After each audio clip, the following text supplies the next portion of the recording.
पूरी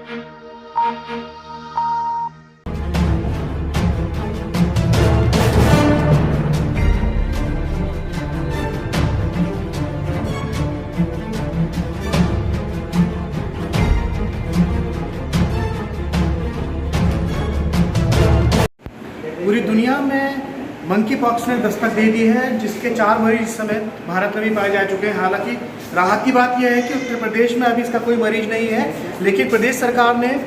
जिले के और जितने भी जिले हैं उनमें सभी जो सरकारी अस्पताल हैं या अन्य चिकित्सा संस्थान हैं वहाँ पर मंकी पॉक्स को लेकर विशेष सावधानियाँ बरतने का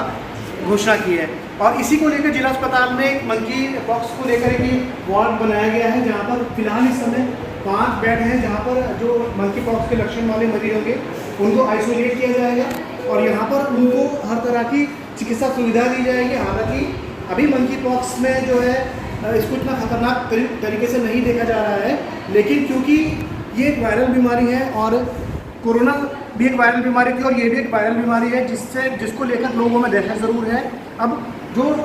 जिला अस्पताल में जो तैयारियाँ की गई है, इसमें मरीजों के लिए आप देखते हैं सक्शन पंप से लेकर ऑक्सीजन पाइप लगे हुए हैं। यहाँ पर आप देख सकते हैं कि जो मॉनिटर लगे हुए हैं, मॉनिटर पर मरीजों की निगरानी की जाएगी, उनकी पल्स और उनकी बाकी चीज़ों पर पूरी तरह से जो है स्टाफ यहाँ का निगरानी रखेगा। इसी तरह ऑक्सीजन ये मीटर रखे हुए हैं और आप देख सकते हैं कि जो साफ़ सुथरा वार्ड है और जो जिला प्रशासन है, जिला अस्पताल के जो डॉक्टर हैं उन्होंने यहाँ पर मरीजों के लिए सभी तरह की सुविधाएं जो है वो उपलब्ध कराई हैं। अब देखना होगा कि मंकी पॉक्स का कोई भी केस आने के बाद अगर उसे यहाँ भर्ती किया जाता है तो उस मरीज का यहाँ पर किस तरह से इलाज हो। मंकी पॉक्स को लेकर जिला प्रशासन ने और स्वास्थ्य विभाग ने हर तरह की तैयारियाँ शुरू कर दी हैं और इसी के चलते क्या कुछ तैयारियां हैं और क्या किस जगह पर कितने वार्ड और कितने बेडों का इंतजाम किया गया है, इस बात की जानकारी देने के लिए इस समय हमारे साथ मंडलीय नोडल अधिकारी डॉक्टर अशोक तालियान है। आइए उनसे जानने की कोशिश करते हैं कि आखिर क्या कुछ तैयारियां उन्होंने की है। जी डॉक्टर साहब, क्या कुछ तैयारियां की गई मंकी पॉक्स की? देखिए, जो भी राज्य स्तर से निर्देश प्राप्त हुए हैं उसी के अंतर्गत पूरे मंडल में मंकी पॉक्स को लेकर सभी व्यवस्थाएँ हैं वो पूर्ण कर ली गई हैं और जनपद मेरठ में प्यारेलाल हॉस्पिटल में 10 बेड और LLR मेडिकल कॉलेज में 10 बेड इसके लिए आइसोलेशन के आरक्षित कर दिए गए हैं। अगर कोई भी केस हमें मिलता है और आइसोलेशन करने की आवश्यकता होगी तो निश्चित रूप से वो व्यवस्था है यहाँ पे। और मंडल के अन्य जनपदों में भी सभी जनपदों में 10-10 बेड की तैयारी करा दी गई है, तो कहीं पर किसी प्रकार की कोई दिक्कत नहीं है। अच्छा डॉक्टर साहब, क्या मानते हैं कि कितना खतरनाक है मंकी पॉक्स, आखिर क्यों उसको लेकर शासन प्रशासन द्वारा इतनी सख्त कदम उठाए जा रहे हैं? देखिए, एक संक्रामक रोग है, लोगों को इतना भयभीत होने की आवश्यकता नहीं है, क्योंकि कोई भी बीमारी अगर होती है और हमें पता चल रहा है उसका, तो उसकी सब तैयारियां रखें और लोगों में जागरूकता इस बात की रहे कि अगर इस तरीके के कोई लक्षण हमारे पास आ रहे हैं तो समय रहते हुए हम अपना इलाज करा सकें, समय रहते हुए हम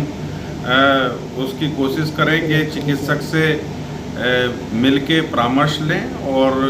उसमें अगर कोई आवश्यकता होगी जांच की तो उस जांच की व्यवस्था भी KGMU लखनऊ में और NIV पुणे में 2 जगह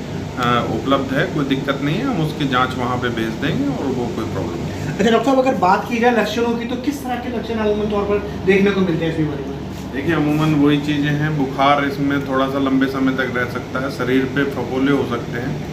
पहले उन फफोलों में थोड़ा बहुत पानी हो सकता है, बाद में धीरे धीरे पस के रूप में वो आ जाते हैं और फिर जो छोटे छोटे फफोले हैं वो मिलके एक बड़ा फफोला बना लेते हैं और वो धीरे धीरे एक हार्ड फॉर्म के रूप में आ जाता है। वो समय के साथ साथ जैसे हम सिम्टोमेटिक ट्रीटमेंट देते रहेंगे चिकित्सक की देख रेख में 2 से 3 हफ्ते में वो दूर हो जाता है,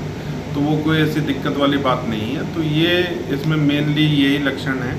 और लिम्फ नोड्स वगैरह बढ़ जाती हैं और कुछ चीज़ें उसके साथ होती हैं, तो बाकी इसमें घबराने की कोई आवश्यकता नहीं है। अगर इस तरीके का कोई लक्षण आता है तो चिकित्सक से परामर्श लें। सभी सरकारी चिकित्सालयों में जो भी चिकित्सक हैं उनको इसके बारे में पूर्ण रूप से बता दिया गया है और वो इससे भली भांति परिचित हैं और पूर्ण रूप से अच्छा इलाज उनको उपलब्ध हो। तो ये थे डॉक्टर अशोक तालियान, जिन्होंने साफ तौर पर बताया कि किस तरह की तैयारी मेरठ में की गई है और जो मेरठ मंडल के बाकी जिले हैं वहाँ पर भी किस तरह से मंकी पॉक्स को लेकर तैयारी की गई है। अब देखना होगा कि यदि इस बीमारी के कुछ मरीज अगर मिलते हैं तो उनका किस तरह से यहाँ पर इलाज होगा और कितनी जल्दी वो यहाँ पर रिकवर कर पाएंगे। कैमरामैन किशन सूदन के साथ प्रेम शंकर, जनवाणी न्यूज़, मेरठ।